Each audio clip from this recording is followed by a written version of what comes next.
Hello, everybody. Coach Allison back, and we are now in week 5 of this year already. So let's go over this week's Defy Aging workout.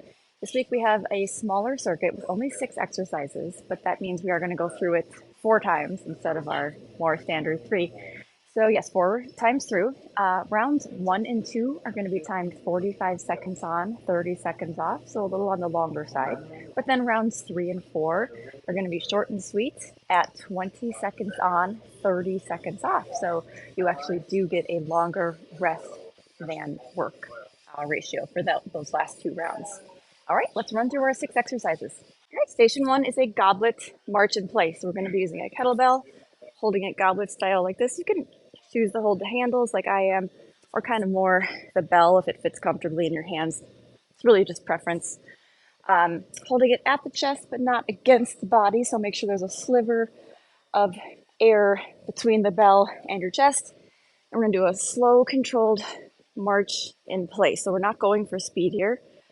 We're going for actually a slower tempo. Want to have a nice tall posture, so make sure we're avoiding hunching forward or leaning forward. But on the same token, we don't want to be leaning back, so make sure you're not excessively leaning back. So just looking for that nice tall posture. And that's our goblet march in place. Station 2, half kneel overhead press. So we're in this half kneeling position. We want both knees at 90 degrees. So that rhymed. We don't want the front knee to be less than 90, so make sure the foot's not tucked in too far, but also make sure it's not too far forward, so larger than 90 degrees. So keep that in mind. The side with the knee that's down, that's the side with the weight. If it helps at all, if this helps me, remember which side has the weight. When the arm is up, you want a nice straight line from your hand to the knee on the floor. So like if I was to draw a straight line from my knee on the floor, right? Now if I have this arm up, that's not a straight line. That helps me remember which side to have the weight. And we do palm forward, and we do our standard overhead press here. Bring the weight down to about level with the ear, okay? Or maybe a tiny bit lower.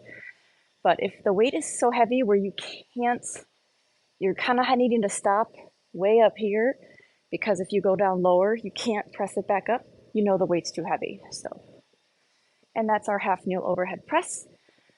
We are doing 4 rounds, 2 at the 45 seconds of work, and then 2 rounds at the 20 seconds of work. So instead of worrying about switching sides halfway through the set, we're going to do round 1 on one side, round 2 on the other side, and keep alternating that way. That way we don't have to worry about quickly switching sides while the clock is running. If we're not doing anything on the floor, so if kneeling is not something in the cards for us, we can try a staggered stance. See how it's very similar? Taking it from this to this. So stagger that stance. That can, however, feel a little bit wobbly.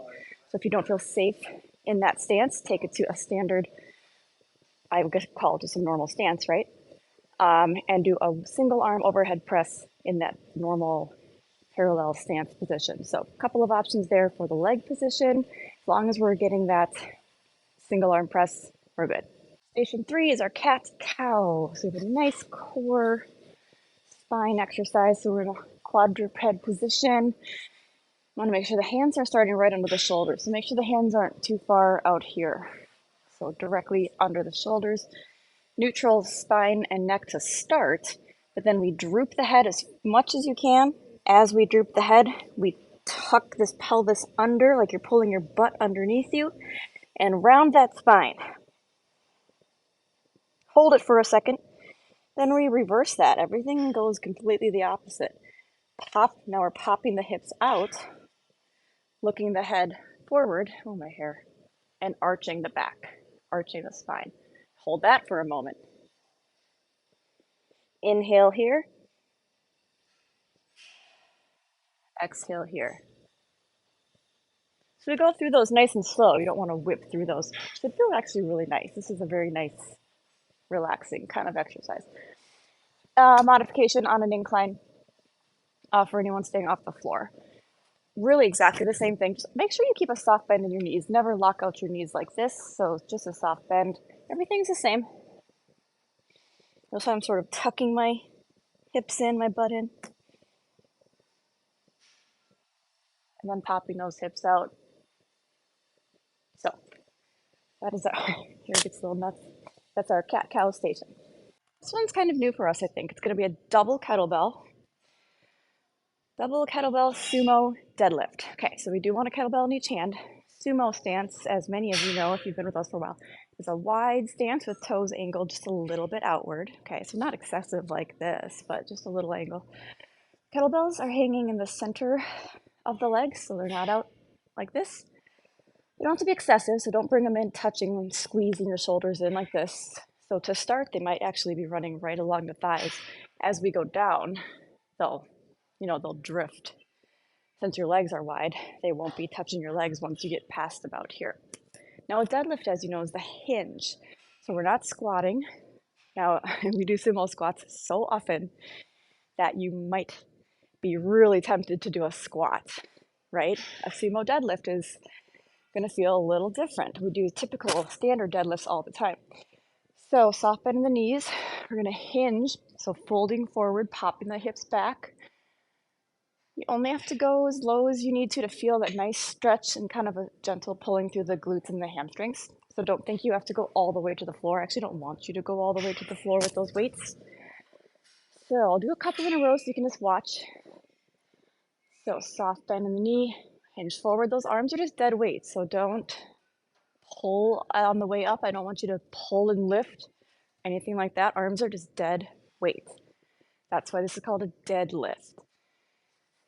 It's very important to remember the butt goes back. Oh, I tipped into my heels, body weight in your heels. If you're just leaning forward, your arms shouldn't drift forward like this. That's just leaning forward. But we are hinging the hips back. Very big difference.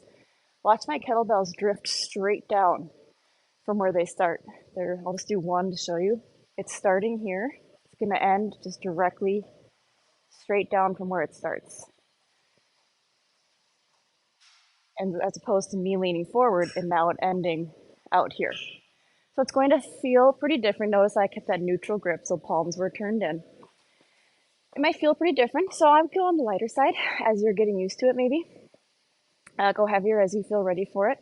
You want to feel this primarily in the butt, the glutes, kind of where the glutes tie into the hamstrings. So it's kind of a higher feel in those hamstrings compared to maybe a traditional deadlift. So let's try this week and see how we do.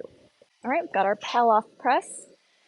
Got a band tied up to the side of me. I'm gonna step out until I feel a little resistance there, a little bit of this band wanting to like pull me in. So a little bit of that, not a ton. Because if it's too much when you're here, it's gonna get harder. So I just want you to feel a little bit of that and stop. Shoulders down, chest out to start. Overlap your grip on your band unless you've got small enough hands to maybe stack them, but overlapping is fine. Plant your feet, soft bend in the knees so we're not locking the knees out. Look straight ahead, that's gonna help.